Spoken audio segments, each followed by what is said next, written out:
Hello everyone, Cindy here with Monarch Mom DIY. Thank you so much for joining me today on my channel where I love to bring you the best tips and tools for creating beautiful home decor on a budget. Today I am back with 5 more high-end budget Christmas DIYs for you. Hope you enjoy it, so let's get crafting. Today's first project is a Joy to the World wood banner using this 12-inch wood Joy to the World sign from Hobby Lobby, some greenery and picks, and this large wooden banner was from the summer collection. I got it on clearance at Hobby Lobby. It did have USA and some stars on it, kind of wood burned in just a slightly so you could paint your own design, and I did sand those off so that I could reuse this for Christmas. So I'm going to give my wood pennant banner a coat of my Waverly antique wax and let that dry. Then you can see this is 12 inches. It's $4.99 normally. I buy them when they are 40% off. And I'm just going to take some spackle and fill in the little hole where the hanger was. Now, this is just a larger version of the one you've seen me do before. And I am still using crimson to paint the words in the center, and then my Waverly chalk paint in moss to do all the little leaves in the garland going around. I just love these two colors together for Farmhouse Christmas. I think they look really nice but muted.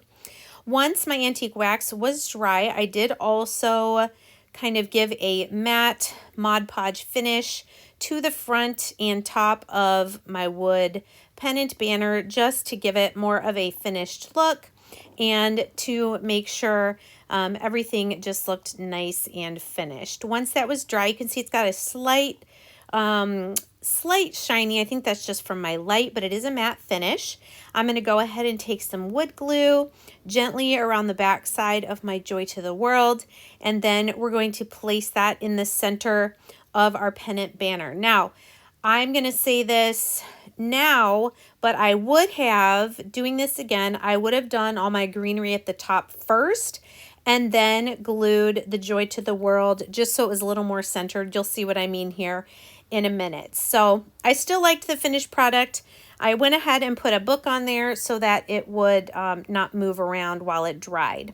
These are two of the snow garlands or berry branches from Dollar Tree. I'm just cutting the ends there a little bit shorter, and then I'm going to use some of the green floral wire to wrap these together and make a little space there in the center that we will fill in with some other pieces and a bow. So get those wrapped together and then find your center at the top there. And these things do flake pretty good, so I just had to keep blowing the snow off my project. But find the center there, and then I did go ahead and hot glue those down in the center. Then taking some of these little berries that I had just in my stash, I'm going to break off 6 little branches, and we're going to add those in to our greenery at the top of our project here.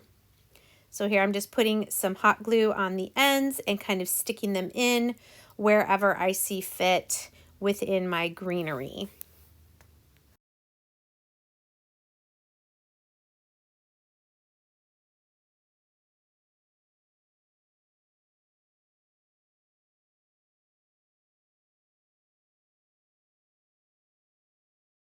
Then you can see I made a simple burlap bow where I just made a loop of the ribbon and then tied it in the center with jute twine. I would recommend using a wire edged ribbon for this. Then you can see I've added a little more pieces of greenery and some berries, and I'm just going to put these last little pieces of greenery with the 3 berries on top of my bow to finish off the look of my project. Now you can see how close my Joy to the World wood piece is to the greenery. Like I said, next time I would do the greenery first and then place your Joy to the World so that it could be a little further down. But all in all, I really love how this project turned out. You can take this idea and definitely make it your own as well. I'm not sure yet if I'll sell this in my craft show, but if I do, it'll be $25 or $30. If you love budget home decor videos, I hope you'll consider giving this video a thumbs up. It really does help me to grow my channel by letting YouTube know that this is content that people want to see. Project number 2 is a slight modification on a previous DIY using paint sticks to make some Christmas trees. On my previous ones, I had 2, 3, 4, 5, 6, and 7-inch pieces.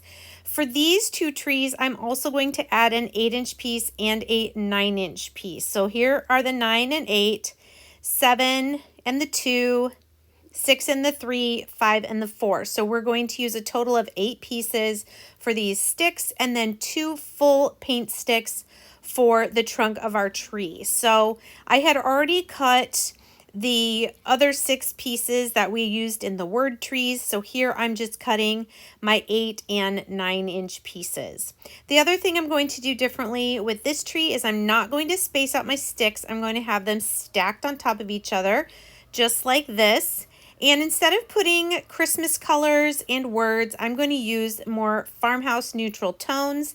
I'm going to use the chalk paint in elephant, in white, and also my antique wax. So here I'm just kind of dividing out every third piece to figure out which pieces will be which color. You'll see here in a second.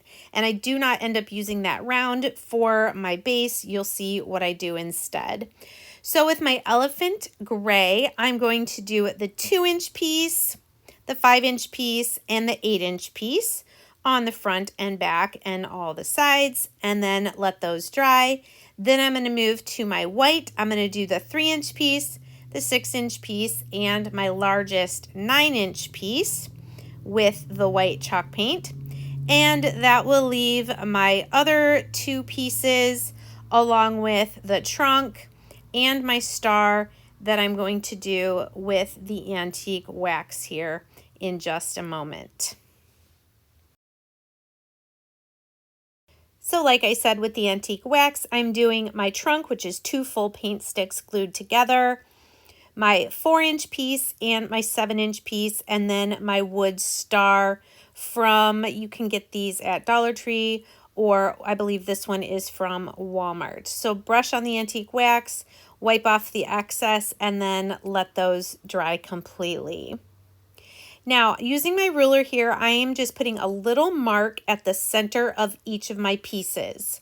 So just line them up on your ruler and just a little tiny dot. And I'm doing this to help me center these pieces. I did also take a line, a pencil line, you can kind of see it down the center of my trunk, and that's going to help me line up each of my pieces so that I can get them as straight and as centered as possible.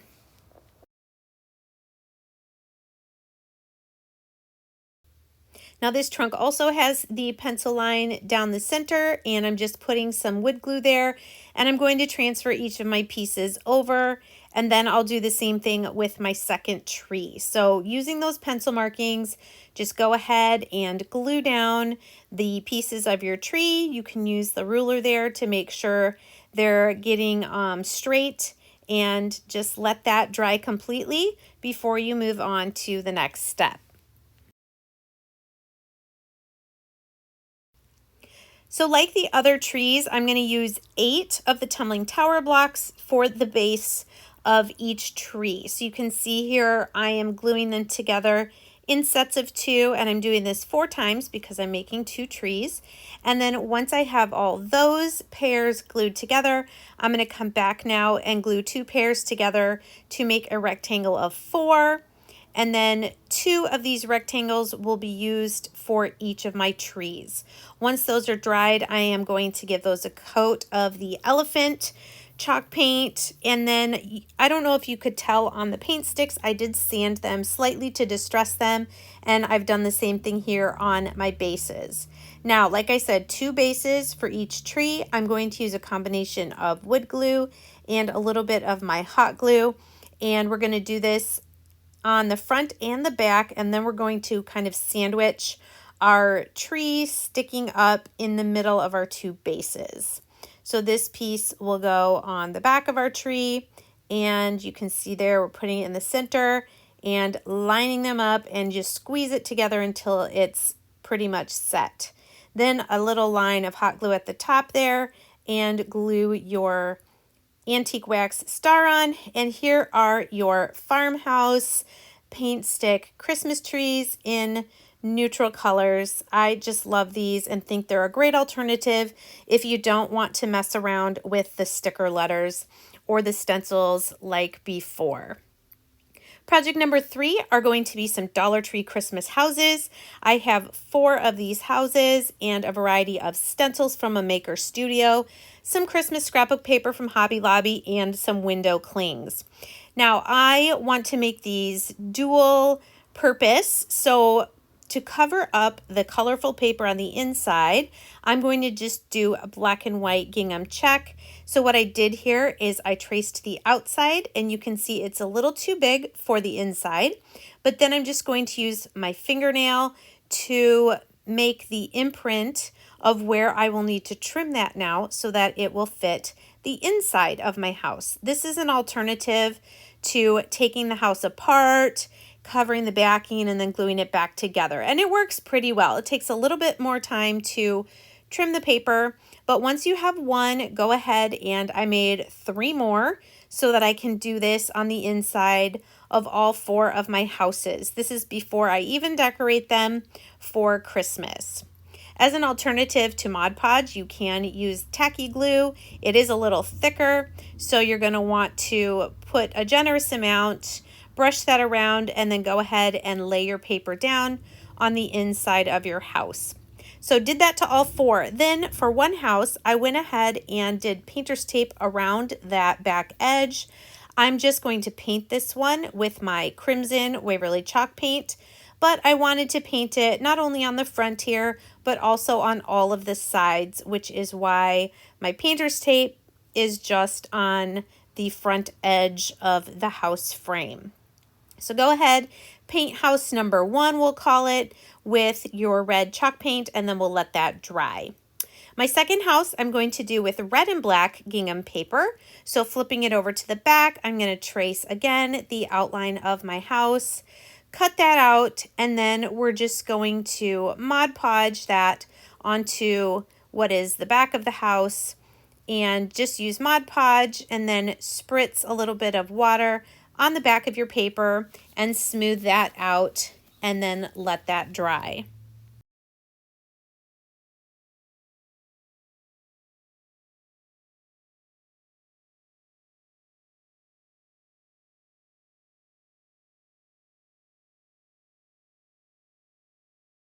Now for house number 3, I'm going to use this red truck from this window cling, but I don't want that tree sticking out from the back. It won't quite fit on the house. So I'm just trimming that off along with the mirrors so they're not sticking out. And we're going to use that right there on that house. But first I'm going to paint the back of my house with 1 coat of my white chalk paint. You can see I did painter's tape this time on the sides of my house. So go ahead and paint it white, let that dry. You can do 2 coats if you want. And then while that's drying, I'm going to cut my paper for house number 4. It's this really cute Christmas paper that has all these Christmas words. We're going to do this one the same way we did the red and black gingham.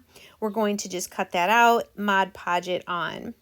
Once my white paint was dry, I decided to make a little bit of a roof using the big black and white check paper. So I'm just putting some Mod Podge on that top part of the house and then laying my paper down, smoothing it out, and then we'll let that dry. You can see my window cling is not attached yet. I just had it sitting there so I knew how much space I needed.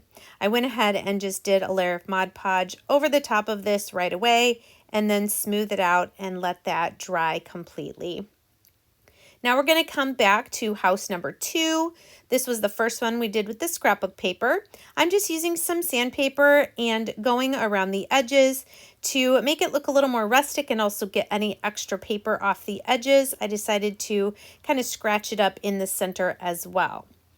Coming back to house number 1, I knew I wanted to use one of my small Christmas stencils from a maker studio. I really liked this one with milk and cookies served nightly at Christmas. So I'm just putting that down there towards the bottom of my house and then using some of our white chalk paint to go ahead and press that into the mesh stencil and give us a really nice, cute image on our red house. Just peel it up, rinse off your stencil, and you'll be ready to use it again.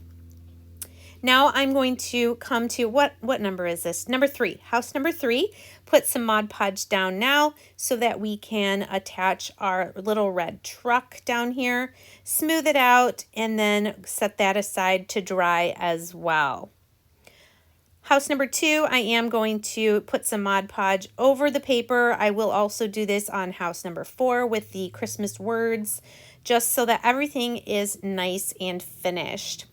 On that red and black house as well, I'm just taking one of these garland ties. I wrapped it around 2 times to make a nice little wreath and then hot glued that to the top of my house. Then making a small bow with my black and white check gingham ribbon from Hobby Lobby. Keep working it till you get it the size you want, trim the edges, and then we'll go ahead and glue that to the top of our little wreath. And then this house will be finished.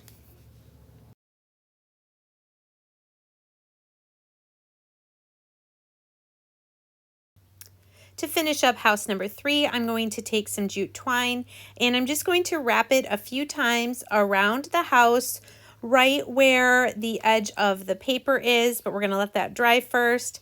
I decided to add this little pick from Dollar General to the top of my red house, but feel free to use what you have on hand. So back to house number 3, like I said, I'm just going to wrap this a few times where that scrapbook paper meets just the white painted house, and just hot glue both ends to secure that on. Then we're going to do something very similar to house number 4, just a little bit higher. We're going to, again, wrap the jute twine a few times around, and then we're going to add a little extra something as a decorative touch to finish off this last house.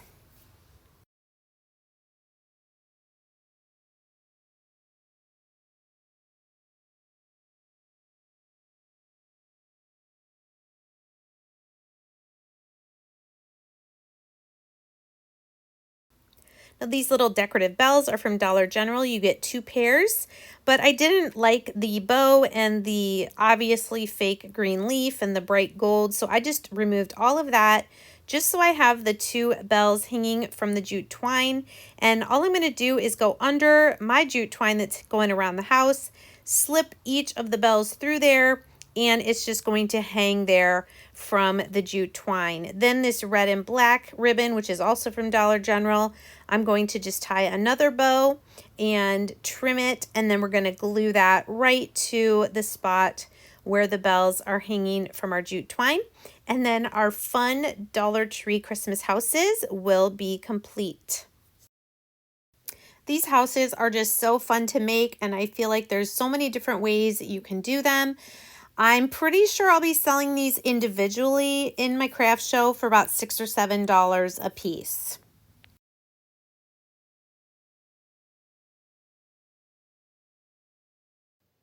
If you are returning to my channel today, welcome back. And if you are new, welcome. I hope you will consider sticking around by hitting that subscribe button. And everyone, make sure your bell notifications are set to all so YouTube will let you know each time I upload new content. Project number 4 is this gingerbread recipe cutting board. I'm using a cutting board from a thrift store, this gingerbread ornament from Dollar Tree, and a printout of this gingerbread recipe. I will put this in the description box below. Now, if you don't have a wood cutting board from a thrift store, you can definitely do this with the plastic ones that are this shape from Dollar Tree.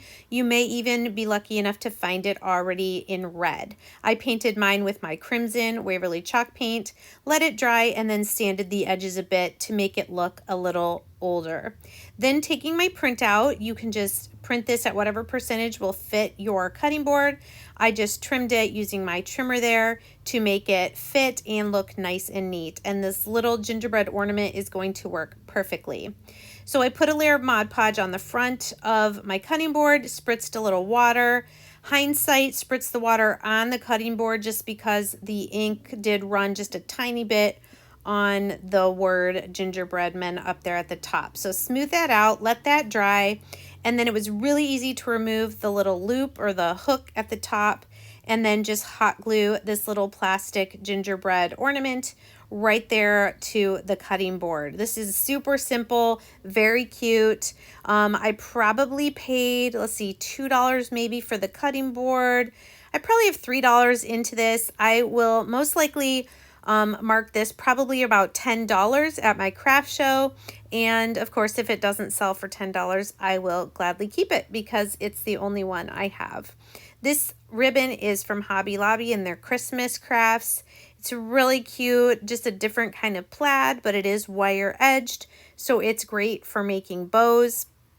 Just go ahead and trim the other side, and then I am going to dovetail the ends a little bit, just fold them in half, and then use your scissors to cut from the center out to the wire edge, and do that on both sides, and you've got a nice cute little decorative bow on your cutting board.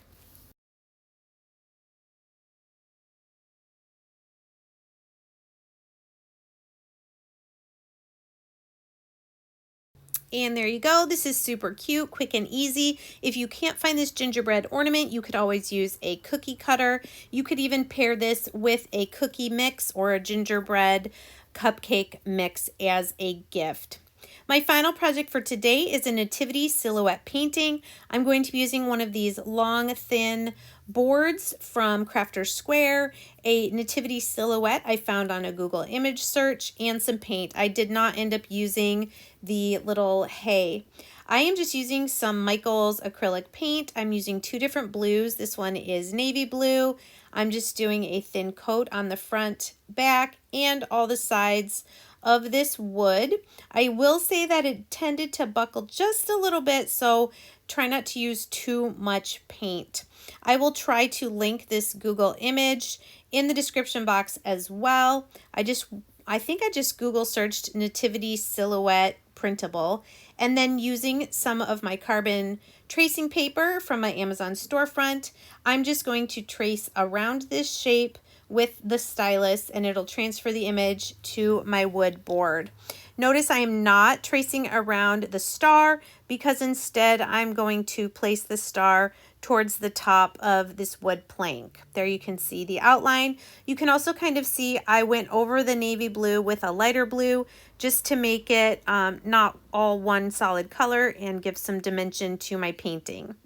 Then taking one of my painter's markers from Walmart, I'm just tracing now around that outline, and then I'm going to color that in. Before I do the stars at the top, I did take some white chalk paint and just very lightly dry brush it over my blue, kind of coming down from the top down to the stable, and just do as much or as little of that as you like. I kind of thought of it as like the starlight coming down. Then taking my white painter's marker, I'm going to start by making a large white cross at the top here of my sign, and then making some diagonal lines coming out just to make the Bethlehem star for this painting. This is a really simple, looks nice and vintage and farmhouse handmade. These did not take very long at all to make. This would be a great project for a craft show. And really all you have into it besides the cost of your paint is this one wood board. So you could sell these for $5 or $6 and make good amount of money. Now, I did add some wood beads to the hanger. I don't think I show that on camera, but if you added wood beads, you know, that gives it a little more of a higher value. So I would say with wood beads, you could maybe do more like $6, maybe $7. I would Mod Podge over this entire thing as well, just to give it a nice finished look.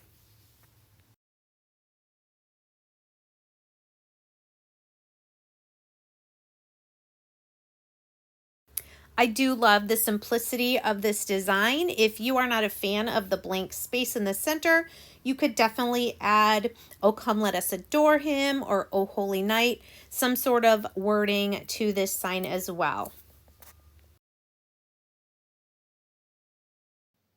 Thanks again so much for joining me today. I really hope you enjoyed these DIYs. Please let me know in the comments below which of these projects was your favorite. Thanks, and we'll see you next time.